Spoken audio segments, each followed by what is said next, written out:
Hi, welcome to Game Dumpers. I'm Andy, and today we're going to be taking a look at Bloodborne, and specifically what are the differences between your first game and New Game Plus, particularly in boss battles.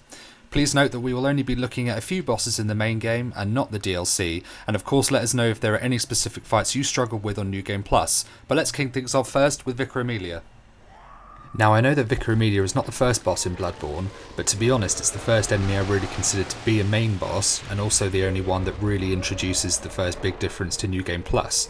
When I fought her my first time, I breezed through her using the Hunter's Axe upgrade to around +3, which finished her off relatively quickly. It was natural then to think that this time with the Kirk Hammer upgraded to +10, that I would be able to get through her in a similar fashion. The first thing that struck me quite literally was the massive health pool that she now had. The fight felt it lasted at least 10 minutes with me just chopping away at her until she finally died. Also, her second stage appeared to be way more aggressive, with combos coming in so frequently it was difficult to stack damage against her. I don't mind admitting I died the first time I came up against her, mostly due to my poor management of blood vials and bolt papers. Not to mention that halfway through the fight my weapon was apparently at risk, which dulled it slightly, making my hits even weaker.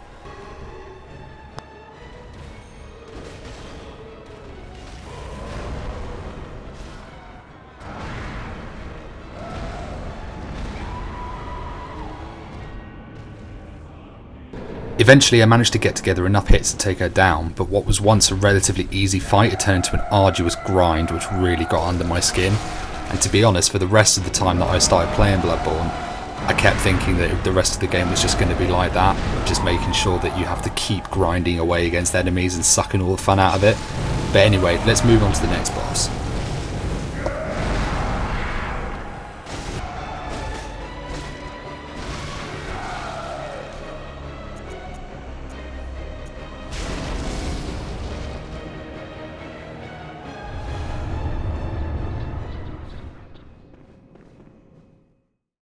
Now, Martinligarius. Oh, I hate this guy. I hate him so much. This is my least favourite boss in the entire fucking game. I get so angry just even thinking about this guy. He is the spammiest, cheekiest boss I've ever come across, and I couldn't stand fighting him. And oh my god, the amount of times I died doesn't even bear talking about, but I couldn't stop myself from dying again and again and again.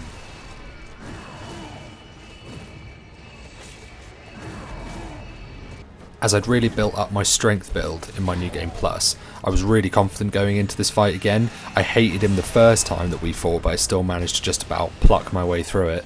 But this time, for some reason, on New Game Plus, it made things so much harder. I could not land consecutive hits on him at all. My parry windows were absolutely shocking. I couldn't, for the life of me, get a parry in. I maybe got 2 in the entire fight. And he was just unbelievably overpowered. Like, if you got stuck in one of his combos, that's it, you're dead. Not to mention 1 or 2 idiot deaths where, well, see for yourself.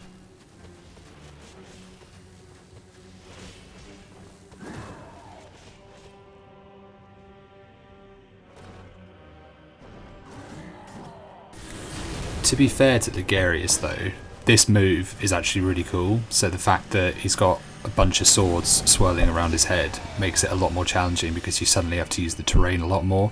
Not a lot of bosses in Bloodborne do that. The only thing that they do, it's like when you fight Father Gascoigne, and then you can hide behind some of the tombstones and just spam him with long range attacks. Because of this, you're not able to do that, and because his attacks aren't really long range enough, he can't get you round corners as easily as well. So it forces you to fight in a way that you wouldn't necessarily think of. So you got to give props to FromSoft for that.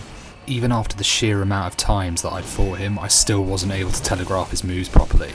The only ones I could really get a handle on were his jumping attacks, because they were nice and easy to avoid. And eventually, after a lot of patience and just playing it incredibly safe, I managed to get past him.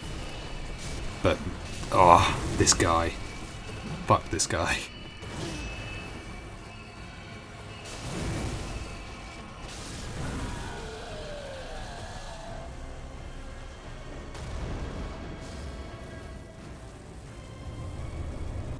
So the final boss we're going to be talking about today is Gehrman, literally the final boss. I'm sure I'm not alone in saying that he's a little bit of a disappointing fight. Even on New Game Plus, he doesn't really provide that much of a challenge. I mean, he does hit hard and he moves fairly quick, but he does have relatively telegraphed moves that you can see through pretty simply after a few minutes.